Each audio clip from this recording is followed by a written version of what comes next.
अम्मा जी अभी तक अभिनव का वही घमंडी और खूंखार लुक नहीं भूल पाई थी। जब वो पहली बार अभिनव से मिली थी और अभिनव ने उसके आगे झुकने की बजाय उसी को जान की धमकी दे दी थी। अगर अम्मा जी का बस चलता तो वो उसी दिन अभिनव को हमेशा के लिए खत्म करवा देती, लेकिन उस दिन दामोदर ने आकर अभिनव को बचा लिया था। पिछले कुछ वक्त में अभिनव बहुत तेजी से ग्रो भी कर रहा था। उसने बिजनेस में गढ़वाल परिवार को कई जगह चोट दी थी, लेकिन इस सब के बावजूद भी दामोदर हमेशा उसका सपोर्ट करता रहा था। और तो और अभिनव ने पुखराज और ऋषिराज को भी बहुत बुरी तरह से मारा था, जो कि गढ़वाल परिवार के लिए नॉर्मली एक बहुत बड़ा गुनाह माना जाता था। लेकिन अभिनव अपनी चालबाजी से इससे भी बचकर निकल गया था।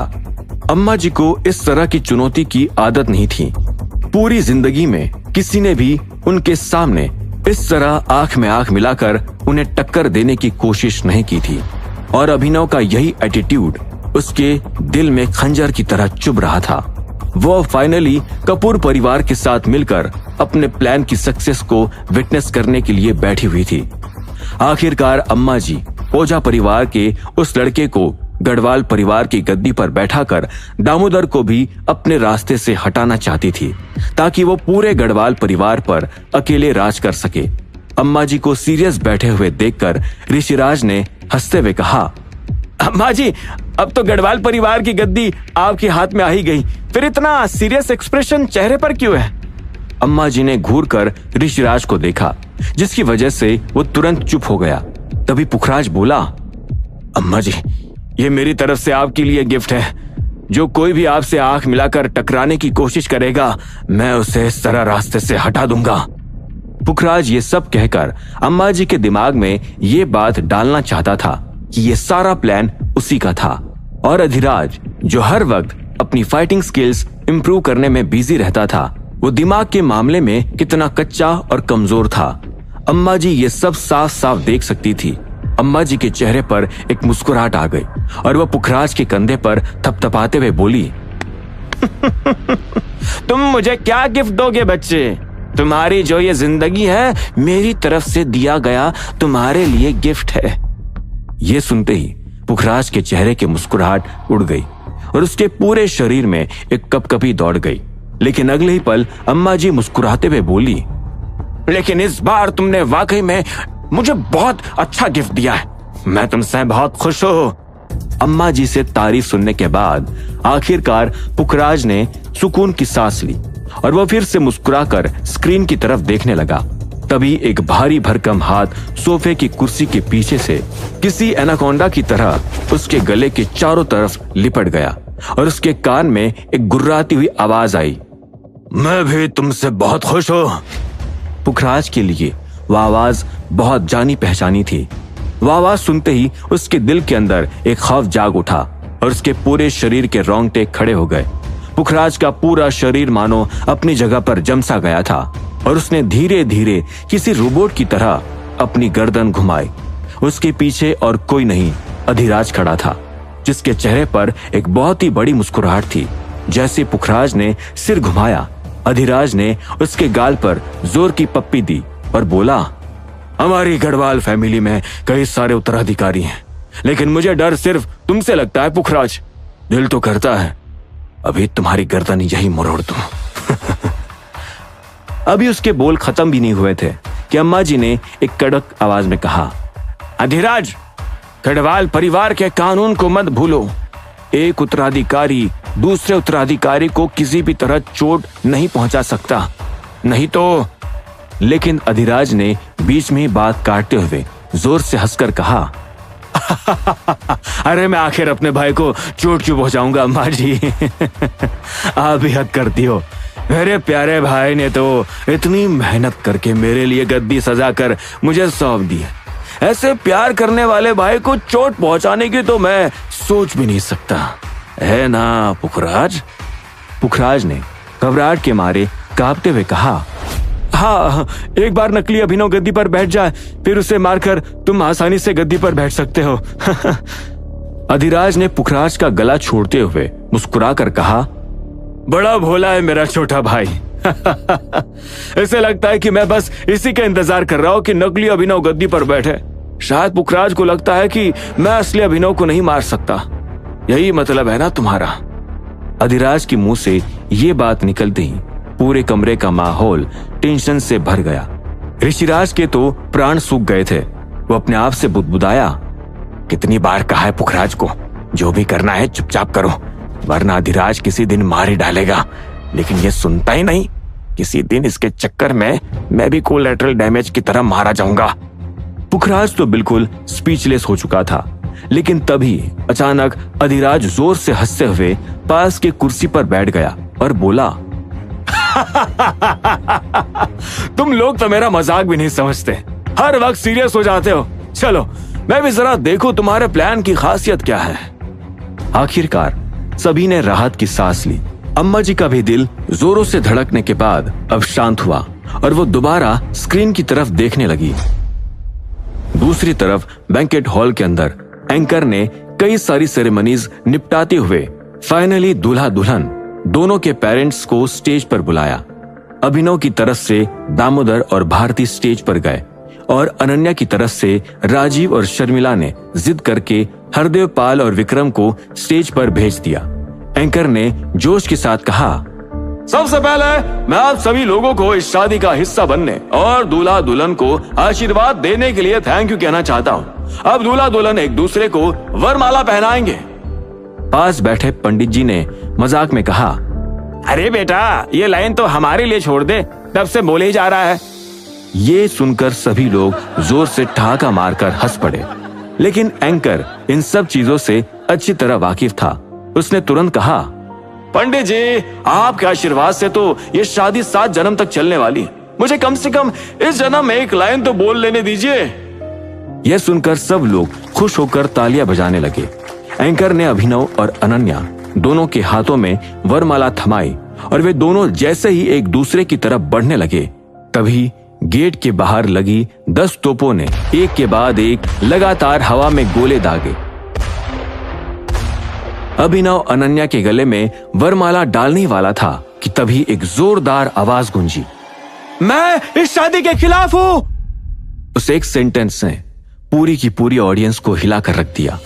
वहां मौजूद सब लोगों के मुंह से एक साथ आवाज निकली और सब पलटकर उस आवाज की दिशा में देखने लगे। उस वक्त उस खुशगवार माहौल वाले बैंक्वेट में अचानक एक डरावना टेंशन भरा सीन बन गया था। ईशान अपनी व्हीलचेयर पर बैठा हुआ शांति से एक टक निगाहों से स्टेज पर खड़े अभिनव को घूर रहा था। सानिया और वुल्फ जो उसके दोनों तरफ खड़े थे घबराहट के मारे कांप रहे थे। स्टेज पर अभिनव और बाकी मौजूद लोगों के चेहरों पर भी अब एक खौफनाक गुस्सा छा चुका था। हंसी खुशी का माहौल अचानक ही एक तनाव भरे माहौल में बदल गया था। तभी सानिया के दादा प्रभाकर ने गुस्से से चिल्लाते हुए कहा, सानिया तुम वहां खड़ी खड़ी क्या कर रही हो, इधर आओ। अपने दादाजी की गुस्से भरी आवाज सुनकर सानिया का पूरा बदन कांप उठा। इस वक्त ईशान के आसपास खड़े होने की वजह से वो और वुल्फ भीड़ की निगाहों में आ चुके थे। ईशान ने अभी जो कुछ किया था वो बहुत ही ज्यादा डिसरिस्पेक्टफुल था। इस शादी का विरोध करना सीधे सीधे अभिनव का विरोध करना था, जो कि गढ़वाल परिवार का उत्तराधिकारी था। प्रभाकर गढ़वाल परिवार के साथ किसी भी तरह की दुश्मनी मोल लेना नहीं चाहता था, इसलिए वो जल्दी से सानिया को अपनी तरफ बुला रहा था। तभी ईशान ने अपने चेहरे पर एक मुस्कुराहट लिए हुए कहा, मिस सानिया प्लीज आप अपनी फैमिली के पास जाइए। ईशान को इस तरह फॉर्मली बात करते हुए सुनकर सानिया का दिल धक से रह गया, लेकिन फिर वो लड़खड़ाते हुए कदमों से धीरे धीरे अपने दादाजी के पास चली गई। हर कोई इस वक्त एक ही बात सोच रहा था, क्या यह लड़का पूरी तरह पागल हो चुका है।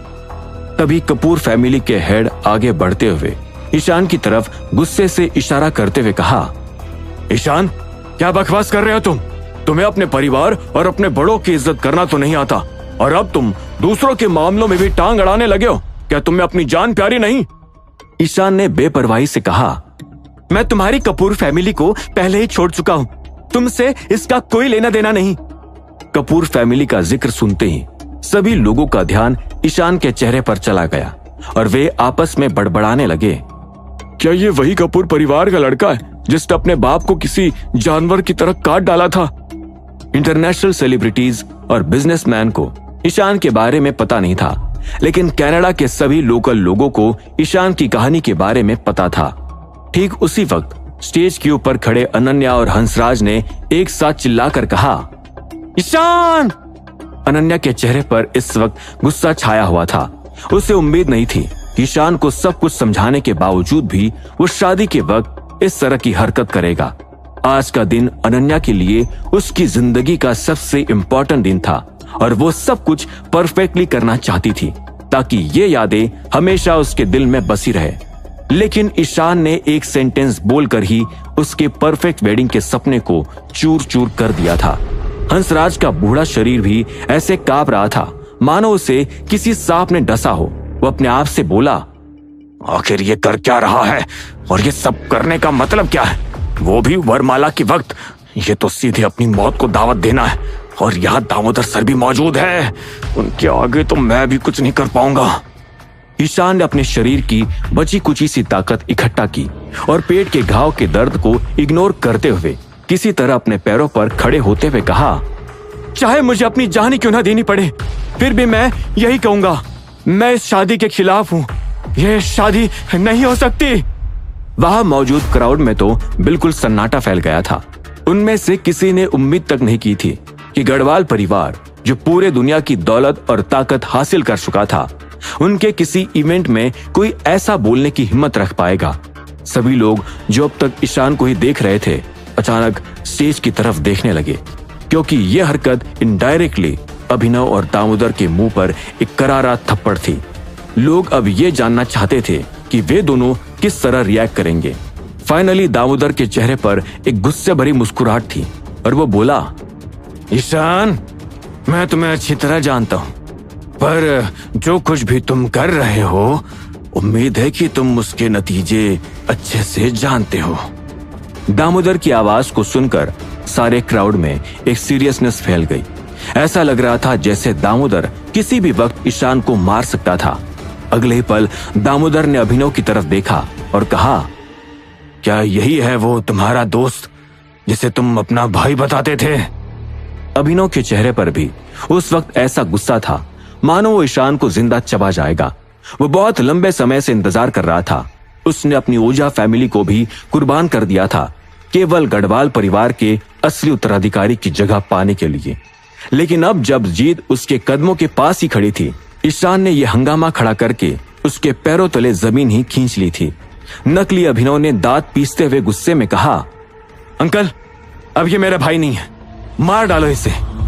जैसे ये शब्द भारती के कानों में पहुंचे, वो अचानक घबरा कर कहने लगी, अभिनव, प्लीज थोड़ा शांत रहो। ये कहते ही उसने तुरंत विक्रम और हरदेव पाल से माफी मांगी। भारती दिल से बहुत ही दयालु थी और वो जानती थी कि जरूर ईशान के पास ये सब बोलने का कोई कारण होगा, क्योंकि वो अभिनव का बहुत अच्छा दोस्त था। भले उसे खुद भी ईशान पर बहुत गुस्सा आ रहा था, पर वो नहीं चाहती थी कि शादी के माहौल में किसी भी तरह का खून खराबा हो। अगले ही पल उसने तुरंत ईशान को डांटते हुए कहा, ईशान बेवकूफ कहीं के, क्या तुम पागल हो गए हो? इधर आओ और जल्दी माफी मांगो, या फिर ये बताओ कि तुम ये सब आखिर क्यों बोल रहे हो? अब आगे क्या होगा? क्या ईशान नकली अभिनव को पकड़वा देगा या फिर नकली अभिनव अपनी आइडेंटिटी का इस्तेमाल करके दामोदर के हाथों ईशान को मरवा देगा? आखिर ईशान का आगे का प्लान क्या है? क्या अभिनव टाइम पर पहुंच पाएगा?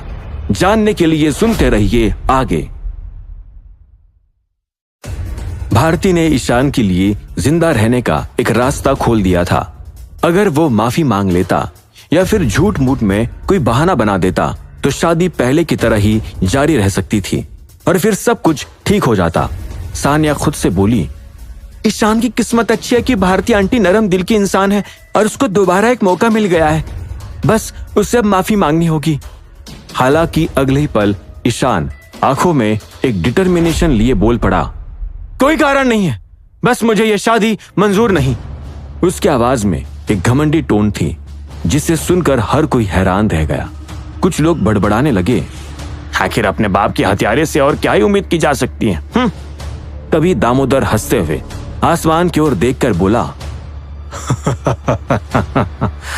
अगर ऐसा ही है तो फिर अब जो कुछ होने वाला है उसके लिए तुम किसी और को दोष नहीं दे सकते। तभी भारती ने कहा, दामोदर सर, इतने सालों बाद अभिनव की जिंदगी में खुशी लौट कर आई है। क्या आप इस खुशी के मौके को हमेशा के लिए खून के रंग में बदल देना चाहते हैं? ये सुनकर दामोदर के चेहरे पर एक पल के लिए नरमी आई, लेकिन तभी अभिनव चिल्लाते हुए बोला, दामोदर अंकल, मुझे कोई फर्क नहीं पड़ता। ऐसे बदतमीज लोगों को तो मारना ही चाहिए। अभिनव के मुंह से ऐसी बात सुनकर भारती शॉक्ड रह गई। अनन्या भी कुछ बोल नहीं वाली थी, क्योंकि वो नहीं चाहती थी कि अभिनव और वो अपनी शादी के दिन को जिंदगी भर ईशान की मौत से जोड़ कर देखे। लेकिन तभी अभिनव ने दोबारा गुस्से में कहा, बस अनन्या, मैंने ये शादी तुम्हारे लिए खास तौर पर प्लान की थी। मैं किसी भी बदतमीज आदमी को इसे खराब नहीं करने दूंगा। अभिनव ने ईशान की तरफ उंगली दिखाते हुए कहा, खत्म कर दो। अगले ही पल अकरम, मोंटी, मैक्स, बलराज, वुल्फ और बाकी गढ़वाल परिवार के गार्ड्स ने ईशान को चारों तरफ से घेर लिया और उसके सर पर चारों तरफ से बंदूकें लगा दी। बंदूकें देखकर तो सभी लोगों का खून सूख गया था, क्योंकि क्रॉस फायरिंग में कोई भी मारा जा सकता था। भारती दामोदर से रिक्वेस्ट करते हुए बोली, दामोदर सर, प्लीज आप कुछ कीजिए। दामोदर ने गहरी सांस छोड़ते हुए कहा, भारती, वो सिर्फ मेरी या अभिनव की बेइज्जती नहीं कर रहा, बल्कि पूरे गढ़वाल खानदान की बेइज्जती कर रहा है। अगर मैं इसे आज नहीं मारूंगा तो लोगों को लगेगा कि गढ़वाल फैमिली में सब कमजोर हैं, जिन्हें कोई भी बुली कर सकता है। दामोदर के एक आदेश पर ईशान को गोलियों से भूना जा सकता था। सारे गेस्ट ईशान से दूर जा चुके थे। ईशान का भी लड़ने का कोई इरादा नहीं था और वो चुपचाप अपनी मौत को एक्सेप्ट करते हुए आसमान की ओर देखकर बोला, अभिनव, मैं तुम्हारे पास आ रहा हूं। अगले पल ईशान ने आंखें बंद कर ली। वैसे भी इस वक्त वो इतना ज्यादा घायल था कि उसके लिए खड़ा रहना भी मौत के बराबर ही था। बंद आंखों से आसमान की ओर चेहरा करते हुए ईशान जोर से चिल्लाकर बोला, स्टेज पर खड़ा अभिनव असल में अभिनव है ही नहीं, वो नकली अभिनव है। नकली अभिनव किसी खूंखार जानवर की तरह चिल्लाया, नरक में जाओ, मार दो इसे।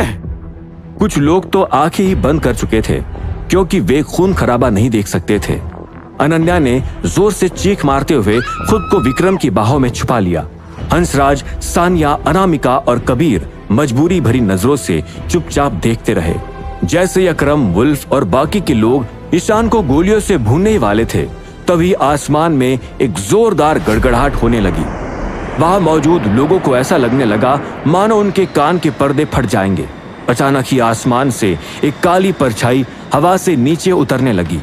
हर कोई हैरानी से ऊपर की ओर देख रहा था। एक फाइटर जेट जोरदार आवाज करते हुए तूफान पैदा कर रहा था और बैंक्वेट हॉल के ऊपर हवा में एक जगह रुका हुआ था। तभी उस जेट में से कोई इंसान पैराशूट लेकर कूद गया और धीरे धीरे जमीन की तरफ उतरने लगा। ये नजारा देखकर हर कोई डिस्ट्रैक्ट हो गया और ऊपर आसमान की ओर देखने लगा।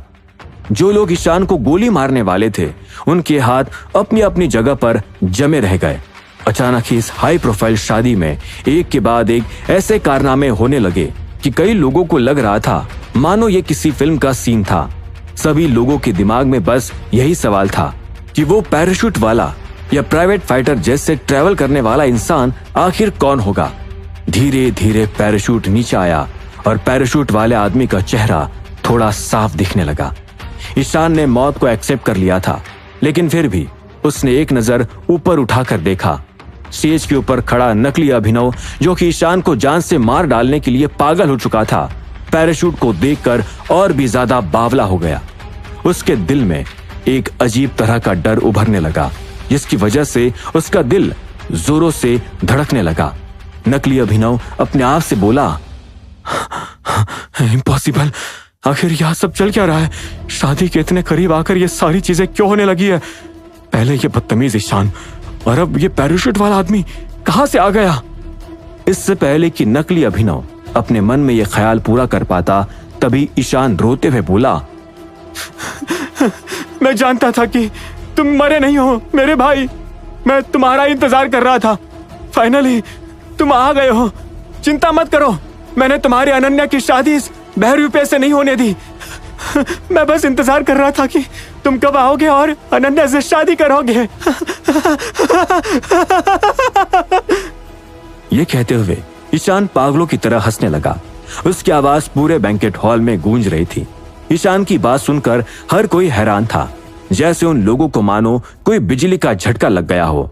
एक पल के लिए हंसराज, अनन्या, अनामिका, कबीर, अकरम, वुल्फ, बलराज, वाणी सभी चौंक गए थे, क्योंकि वे जानते थे ईशान केवल एक ही इंसान को अपना भाई बताता था, और वो अभिनव था। और अगर अभिनव हवा में था तो फिर स्टेज पर खड़ा इंसान कौन था? सभी लोग एक दूसरे से सवाल पूछने लगे। आखिर ये चल क्या रहा है? कि दूसरा अभिनव अचानक कहां से आ गया? ऐसा लग रहा है जैसे यह किसी फिल्म का प्लॉट हो, लेकिन एक ही शक्ल के दो इंसान कैसे हो सकते हैं? क्या अभिनव का कोई जुड़वा भाई भी था? लोग आपस में इसी तरह के सवाल पूछते रहे, जिससे पूरे बैंकेट हॉल में चर्चा की आवाज फैल गई। किसी के लिए भी शांत रहना मुमकिन नहीं था। पैराशूट जमीन पर लैंड होने ही वाला था, लेकिन स्टेज पर मौजूद अभिनव ऐसा महसूस कर रहा था कि काटो तो खून नहीं, और वो अपने आप से बोला, क्यों? आखिर क्यों? इतना सोचा समझा हुआ प्लान बर्बाद कैसे हुआ? Damn it! मेरी जिंदगी, मेरा फ्यूचर, ये सब पाने के लिए मैंने बहुत ही दर्दनाक चीजें सही, अपने पूरे परिवार को मौत की भेंट चढ़ाया है। मैं सब कुछ इतनी आसानी से बर्बाद नहीं होने दूंगा। वो इस वक्त प्रेशर की वजह से फटने वाला था, लेकिन उससे अभी भी उम्मीद थी, इसलिए वो खुद को शांत रखे हुए था। फाइनली पैराशूट जैसे ही जमीन पर लैंड हुआ, पैराशूट वाले आदमी ने अपना पैराशूट कमर से खोला और स्टेज की तरफ बढ़ने लगा। इस पल में अनन्या की खूबसूरत आंखें हैरानी से उसे अपनी ओर आते हुए देख रही थी। यहाँ तक कि स्टेज पर खड़े दामोदर का चेहरा भी अचानक सीरियस हो गया और वो बोला, दो अभिनव। अभिनव चलते हुए ईशान के बगल में आ खड़ा हुआ। उसने सबसे पहले ईशान पर बंदूक ताने सभी लोगों को उसके आसपास से दूर हटवा दिया। अकरम, मोंटी और बाकी सब बिल्कुल कंफ्यूज थे, इसलिए वे चुपचाप हट गए। अभिनव ने ईशान को तिरछी निगाहों से देखा और बोला, थैंक यू ईशान। ईशान और भी जोर से हंसते हुए बोला, मैं जानता था कि मेरी इंट्यूशन गलत नहीं है। तुम ही असली अभिनव हो। स्टेज पर खड़ा वो बहरूपिया है। लेकिन दोस्त, अगर तुम थोड़ी और देर से आते तो ये बहरूपिया मेरे ऊपर गेम कर चुका होता। मुझे अब तक गोलियों से भुना जा चुका होता। अभिनव ने भी जब ईशान को इतने सारे लोगों की बंदूक के निशाने पर देखा तो वो समझ चुका था ईशान के साथ क्या होने वाला था। ईशान का ये बलिदान अभिनव के दिल को छू गया। ऐसी सिचुएशन में जब सब लोग नकली अभिनव को एक्सेप्ट कर चुके थे, ईशान ने अपनी मौत की परवाह न करते हुए हिम्मत दिखाई थी और शादी रुकवा दी थी। अभिनव के दिल में इस बात की बहुत कीमत थी। अगले ही पल गहरी सांसें लेते हुए अभिनव ने गर्दन घुमाकर स्टेज की तरफ देखा और अब फाइनली उसे कुछ जाने पहचाने चेहरे दिखने लगे। घबराई हुई अनन्या को देखकर अभिनव मुस्कुराते हुए बोला, पागल लड़की, मैं वापस आ गया। यह सुनते ही अनन्या जोर से रोने लगी। अभिनव उसको पागल लड़की कहकर ही बुलाता था। आखिर उसे एहसास हुआ कि अभिनव वही पहले जैसा ही अभिनव था और बिल्कुल नहीं बदला था। लेकिन फिर अचानक अनन्या धीरे से पलटकर डर के मारे अपने बगल में खड़े नकली अभिनव की ओर देखने लगी। उसी वक्त दामोदर और बाकी लोग भी स्टेज पर खड़े अभिनव की ओर घूरने लगे। नकली अभिनव अब गुस्से से भरा था और दहाड़ती हुई आवाज में बोला, मैं नहीं, ये एक बहरूपिया है। कौन हो तुम? असली अभिनव मैं हूं। अभिनव ने गुस्से को दबाते हुए कहा, अच्छा तो तुम असली अभिनव हो? कहीं तुम्हारा नाम प्रभात ओझा तो नहीं है? तुम्हारी हिम्मत कैसे हुई मेरी जिंदगी में घुसने की? अभिनव की आवाज में जो भारीपन था उसमें स्टेज के नकली अभिनव के मुकाबले बड़ा फर्क था। तभी ईशान उत्सुक होकर बोला, अरे वाह अभिनव, तुम्हारी मेमोरी तो बहुत तेज है। मैंने तुम्हें एक बार ओझा फैमिली के उस लड़के के बारे में बताया था और तुम्हें वो याद रह गया। असली अभिनव के पास आ जाने की खुशी में ईशान बहुत ज्यादा एक्साइटेड था और अब यह भी पक्का हो गया था कि उसकी इंट्यूशन बिल्कुल सही थी। इसी इंट्यूशन की वजह से उसने शादी रोककर मौत का सामना भी कर लिया था। ठीक उसी वक्त स्टेज के ऊपर प्रभात ने गुस्से में एक झटके के साथ एक खंजर निकाला और सबसे नजदीक खड़ी इंसान भारती पर झपट्टा मार दिया। यह सब कुछ इतना तेजी से हुआ कि किसी को रिएक्ट करने का समय ही नहीं मिला। अचानक ही प्रभात ने अपने बाएं हाथ से भारती का गला दबाया हुआ था और दाहिने हाथ से उसके सीने पर खंजर टिका दिया। ये नजारा देखकर दामोदर गुस्से से चिल्लाया, छोड़ दो उसे। ये सब देखकर स्टेज पर खड़ी अनन्या के तो चेहरे का रंग ही उड़ गया था। वो भारती की मदद के लिए दौड़ने वाली थी कि हरदेव पाल ने उसे पकड़ लिया और विक्रम भी रोकने लगा। अभिनव का चेहरा इस वक्त बहुत सीरियस था और वो तेजी से दौड़ता हुआ स्टेज पर पहुंच गया। ठीक उसी समय कबीर, वुल्फ, हंसराज और कुछ बॉडीगार्ड्स भी तेजी से उस डायरेक्शन में दौड़े, लेकिन प्रभात की आंखों में मौत का तांडव था और वो बोला, मैं जानता हूं अब सब कुछ खत्म हो चुका है, लेकिन मैं अकेला डूब कर क्यों मरूंगा। साथ में तुम्हें भी जिंदगी भर के लिए ऐसा जख्म देकर जाऊंगा कि तुम मुझे भूल नहीं पाओगे। पता नहीं उन कमीनों ने तुम्हें मारा क्यों नहीं था, तुम्हें तो अब तक मर जाना चाहिए था। तुम यहाँ आखिर क्या कर रहे हो? नकली अभिनव किसी पागल आदमी की तरह फिर से चिल्लाते हुए बोला, तुमने मेरी जिंदगी खराब की है। मैं चुपचाप मरने वालों में से नहीं हूं। अगर मैं मरूंगा तो अपने साथ किसी ना किसी को लेकर जाऊंगा। यह कहते ही उसने बिना किसी हिचकिचाहट के वो नुकीला धार वाला खंजर तेजी से भारती के सीने में गड़ा दिया, जिससे खून चारों तरफ फैल गया। अभिनव, जो कि तेजी से स्टेज की तरफ भाग रहा था, अचानक ही रुक गया और उसकी आंखों में एक एक्सप्रेशन आ गया, मानो सारा समय बिल्कुल स्लो हो गया हो। उसका शरीर जमसा गया था, जैसे उसकी आत्मा ने उसके शरीर को छोड़ दिया हो। ये सब देखकर दामोदर हैरान रह गया, क्योंकि उसने उम्मीद नहीं की थी कि प्रभात भारती को ऐसे ही हॉस्टेज की तरफ पकड़ लेगा और खंजर घोंप देगा। वहां मौजूद हर कोई अब घबराने लगा था। इतनी भारी सिक्योरिटी के बावजूद कई सारे लोग अपनी बंदूकें लेकर अंदर आए थे। और तो और नकली अभिनव, जिसने असली अभिनव को मौत के घाट उतारने का प्लान बना रखा था, वो खुद ही दूल्हा बनकर स्टेज पर खड़ा था। फाइनली उसने बिना वक्त गवाए वो खंजर सीधे भारती की सीने में ही पूरी तरह धसा कर घुमा दिया और पागलों की तरह बोला, सब कुछ खत्म हो गया। अगर मैं आज मर भी जाऊं तो कम से कम मैं तुम्हारी मां को तो अपने साथ लेकर ही जाऊंगा। तभी कबीर बिजली की तेजी से आगे बढ़ा और उसने प्रभात की पसलियों पर इतनी जोरदार लात मारी कि वो उड़ता हुआ स्टेज के कोने में जा गिरा। अगले ही पल कबीर ने प्रभात के पास जाकर उससे 2-3 लातें लगाई और उसके बाद उससे खंजर छीन लिया और फाइनली प्रभात को जबरदस्ती जमीन पर पेट के बल लिटा दिया। इस वक्त अनन्या, विक्रम, हंसराज और बाकी सभी लोग खून से लथपथ भारती के शरीर को घेर कर खड़े थे। दामोदर भी भारती की लाश के सामने बैठा और आंसू बहाते हुए बोला, भारती, भारती। दामोदर की आवाज रून सी गई थी और उसने अपने कांपते हुए हाथ से भारती के घाव पर हाथ रखा, लेकिन खून बहना फिर भी नहीं रुक रहा था। अब आगे क्या होगा? क्या अभिनव सचमुच अपनी मां को हमेशा के लिए खो देगा? क्या अभिनव एक बार फिर से अनाथ हो जाएगा?